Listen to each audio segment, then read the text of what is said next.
Өзүңүз сүйгөн спортчуга ставка коюп акча утуп алыңыз. Жөнөкөй регистрацияны тандап, пополнить счетко кириңиз. Арлан аркылуу акча толуктап, миллиондогон утуштарга ээ болуңуз.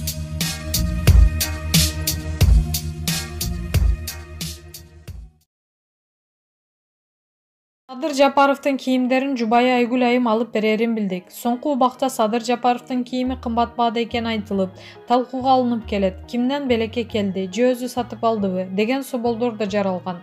Биздин сурамжылообуздун натыйжасында Садыр Жапаровдун Жубайы Айгүл айым кийимдерин өзү сатып берип, сапаттуулук жагынан камсыз кылат экен. Ушул жерден көңүл бура турган олуттуу жагдай бар. Дүйнөлүк аренадагы кымбат, ашкере бренд кийимдерди жарнамалоо менен жогорку даражадагы адамдардын кийинүүсү көзгө дароо урунат. Андыктан эл аралык стандартты карманып, анчалык модалуу эмес, мамлекет башчыларына ылайык кийинүү туура. Эми көңүлгө алышабы? Маалымат булагы Араба Чекит KG. Өзгөчө абал маалында миңдеген элдин топтогон Жапаров Жээнбековду биринчи экс-президент деп мактады. Учурда президенттин милдетин аткарып жаткан Садыр Жапаров өлкөнүн түштүк аймагын кыдырып жүрөт.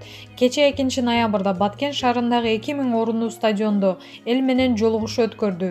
Эл стадионго жык-жыйма чогулганына күбө болдук.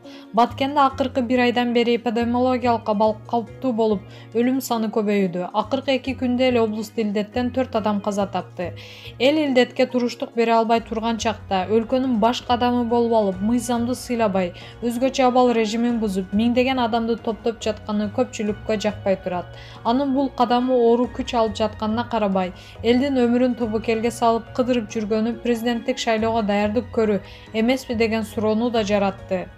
Ал бүгүн 3-ноябрда Ош шаарында эл менен жолугушуу учурунда Сооронбай Жээнбековго экс-президент макамы өлкөдө 30 жылдан бери бирде экс-президент жок болгону үчүн берилди деп айтты. Эл президент кетсин деп, ага экс-президент макамын берүүгө да каршы болушту. Бирок мен баарын мойнума алып, экс-президент макамын бердим. Экөөнү кубалап жибердик, бирөөсүн түрмөгө тыктык. Муну да кубалап жиберсек же түрмөгө тыксак, мындан кийин деле ушундай көрүнүш улана бербесин деп атайлап ырым кылдым, деди ал. Жапаровдун ушул сөзү да Жээнбековго болгон жагынуу катары бааланып, өз тарапташтары тарабынан терс пикирлер жаралууда.